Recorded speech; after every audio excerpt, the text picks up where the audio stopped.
So we've just arrived in Seoul, South Korea, and after visiting so many megacities, it's clear to see that this is definitely one of them. So a megacity is defined as a very large city, typically one with a population of over 10 million people. And from our experience, Asian megacities come with three main characteristics. They consist of a sea of high-rise buildings stretching as far as the eye can see, a sensory overload unique to the individual district of each city, and a scary looking but easy to navigate transportation system. And Seoul is no exception.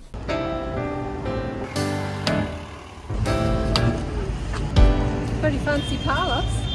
That's just the gate. Oh wow. So it's our first day here in Korea, and like normal we've spent it exploring the main things to see.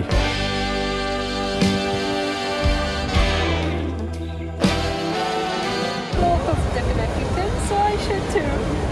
That's nice actually, it's really cold. I think tonight we're going to try and find a viewpoint. Hopefully it'll give us a better feel of the city. Amazing.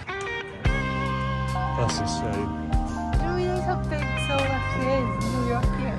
It just keeps going.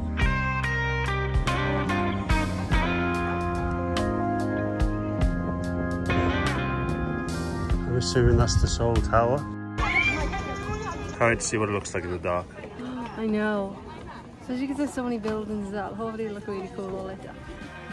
Just as I thought, it looks even cooler at night.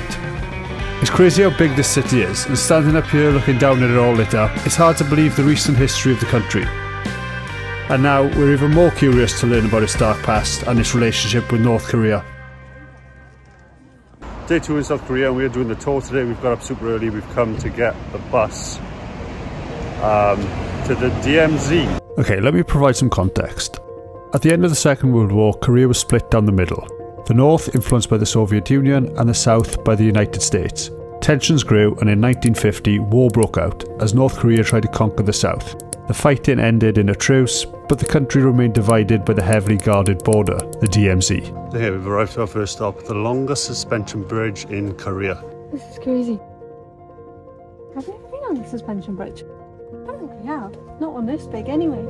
Honestly, I'm still not 100% sure why we stopped at the bridge, or what it has to do with the rest of the tour. Oh my gosh, look how high up we are. But it was pretty cool to see, and served as a way to break up the journey before we continued towards the border. Some North Korean money that you can buy. We are now owners of a North Korean note.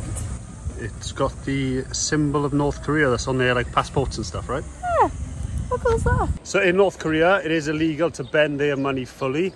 However, it is legal to drink and drive there, so make of that as you will. So yeah, we just got some North Korean money, saw Freedom Bridge and learned a little bit more about the history, and now we're heading to the observatory. The next stop is North Korea. That's North Korea. It is. So close but so far. You actually cross the southern limited line underground. And then even in the DMZ area, we have two villages, one in the north and the one in the south. And the North Korea village is to find it. Right, so here's South Korea. We've got the South Korean flag and the JSA zone. Then you've got the river and the border between South and North Korea. If you look just in the distance there, you've got the North Korean flag. Standing looking into North Korea is quite a surreal experience, reflecting on what was once one united nation, split into two very different realities, and the families torn apart to this day due to no control of their own. With a telescope you can see people like walking and just getting on with their day-to-day lives. But it's so strange that nobody else is allowed in there. It almost feels like I'm looking into another world almost. As of July 2024, North Korea remains closed and unwilling for tourists to enter.